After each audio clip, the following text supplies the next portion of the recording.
Good evening everyone, আশা করি সবাই খুব ভালো আছেন। আমরাও খুব ভালো আছি। তো একটা নতুন ব্লগ ভিডিও নিয়ে চলে এসেছি। তো আর দুই টোনাটনি রেডি হয়ে আমরা আজ বেরিয়ে পড়েছি একটু ঘুরতে।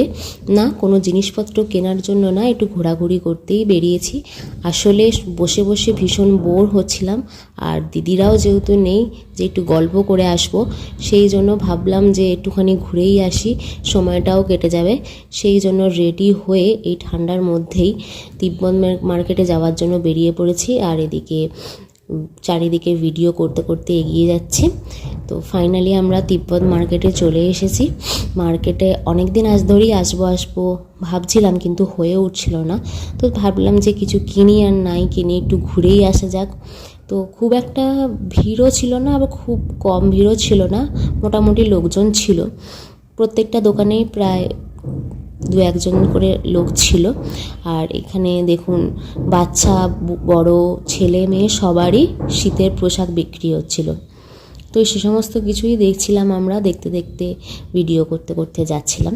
আর এখানে হঠাৎই একটা দোকানে আমার কর্তার একটা জ্যাকেটও পছন্দ হয়েছিল, সেটাই দেখা হচ্ছিল। তো কর্তা আমাকে বলছিল কিছু দেখার জন্য। আমি চাদর দেখবো বলে ভাবছিলাম, কিন্তু খুব একটা পছন্দ হচ্ছিল না, সেজন্য আমি আর কিছু দেখিনি। তো ওর জ্যাকেটটাই দেখা হচ্ছিল যে কীরকম। তারপরে ও জ্যাকেটটাকে নিয়ে একটুখানি পরে দেখছিল। তো পরার পর আমার তো বেশ ভালো লাগছিল, দেখতে ভালো লাগছিল, কিন্তু ওর কিছু একটা প্রবলেম মনে হচ্ছিল পরার পর, কিছু একটা ঠিক ছিল না। সেই কারণেই আর কি জ্যাকেটটা নেওয়া হয়নি। আর যদিও আমরা কোনো কিছু কেনার উদ্দেশ্যে যাইও নি, আমরা গেছিলাম এমনি ঘুরতেই। তো এই সমস্ত কিছু দেখার পর আমরা বাইরে বেরিয়ে এসেছিলাম ঘোরাঘুরি করে। আর বাইরেও অনেকটা মেলা বসেছিল, এখানে সব খাবারের স্টল বসেছিল।